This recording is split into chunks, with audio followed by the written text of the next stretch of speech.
நான் ஒரு விசை கொழும்புக்கு சென்றிருந்தேன். ஸ்ரீலங்காவில் உள்ள கொழும்பு நகருக்கு நான் சென்றிருந்தேன். அப்பொழுது அங்கே பல காட்சிகளை நான் பார்த்த பொழுது ஒரு பெரிய கிணறு போல ஒரு 20 அடி இப்படி இருக்கும். அதில் ஒரு கரடி படுத்திருந்தது, அதன் அருகே ஒரு குட்டி படுத்திருந்தது. வெளியே போர்டு ஒன்று போடப்பட்டிருக்கிறது, இந்த கரடியை கோபப்படுத்தாதிருங்கள், கற்களை எறியாதிருங்கள் என்றெல்லாம் அதில் எழுதப்பட்டிருந்தது. அப்பொழுது நான் கேட்டேன், எதற்கு விசேஷமாக இந்த இடத்தில் மாத்திரம் இப்படி எழுதி போட்டிருக்கிறார்கள் என்று.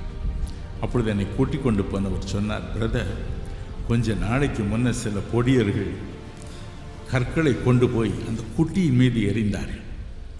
குட்டி இப்படி அப்படி ஓடிக்கொண்டே இருந்தது. தாய் கரடிக்கு கொஞ்சம் கோபம் வந்தது. அது ஒரு என்று பார்த்து உரிமிக் கொண்டே இருந்தது. இவர்கள் யோசித்தார்கள், அது ஒன்றும் செய்யாது என்று. எவ்வளவோ அது கூச்சல் போட்டு பார்த்தது. இந்த பிள்ளைகளுக்கு தெரியும், இது 20 அடி தாண்டி மேலே வர முடியாது என்று. ஆனால் அதனுடைய கோபம் உச்சஸ்தாயி எட்டியது. திடீரென்று தன்னுடைய சொந்த குழந்தை அந்த குட்டி கரடியின் மீது ஒரு காலை வைத்தது. ஒரே தாவி மேலே வந்தது.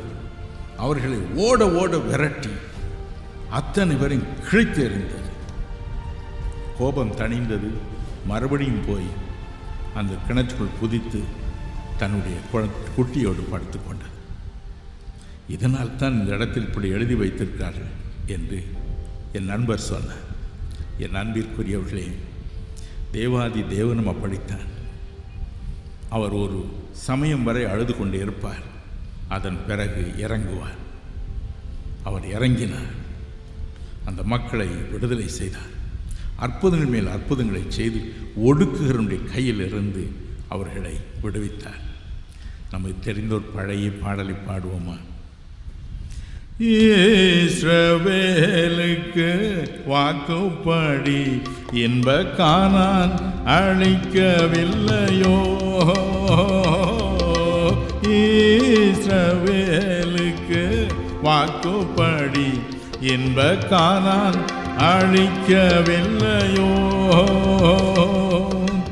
இப்போதிவர்களை நிர்மூலம் செய்வதென்றும் பின்னும் இறங்கவில்லையோ, இல்லையோ இல்லையோ